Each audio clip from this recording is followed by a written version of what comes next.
মুর্শিদাবাদে আবার একটা বাবরি মসজিদ তৈরি করছে, তাও আবার হিন্দু ভাই। এবার আনভক্ত কোথায় গেল শুনুন একটু। আবারও দ্বিতীয় বাবরি মসজিদ হতে চলেছে জয়নগর বিধানসভায়।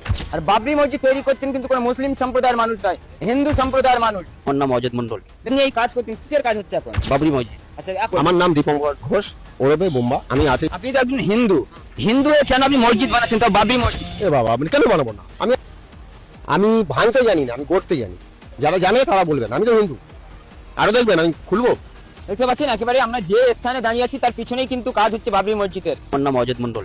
করছেন, কিসের কাজ হচ্ছে এখন? বাবরি মসজিদ। আচ্ছা, এখন আপনি কি কাজ করছেন? এখন আমি পুটি করছি ওপরে, আচ্ছা, মানে কি কি দিয়ে গম্বুজ মসজিদ দিয়ে। নির্মাণ হচ্ছে? কি কি দিয়ে নির্মাণ করছেন আপনি? ওই বাঁশ লোহা ফোয়া দিয়ে সব মানে তৈরি হচ্ছে। আচ্ছা, আর কতদিন লাগবে? এখন আর 25 দিন লাগবে। সোমনাথ ঘোষ। আমরা তো কাজ করি, আমি জানি আমরা সবাই মানুষ, এই হিন্দু আর মুসলিম। শুনলেন তো, সে একটা হিন্দু ভাই, সে বাবরি মসজিদ তৈরি করছে। মসজিদ হোক, মাদ্রাসা বা মন্দির, যাই হোক, যার ধর্মের জিনিস সে তৈরি করবে। কখনো কেউ কোনো ধর্ম প্রতি আঘাত করো না, এবং কেউ কোনো ধর্মের কিছুতে বাধা দিও না। এটাই হলো আমাদের স্বাধীন ভারত।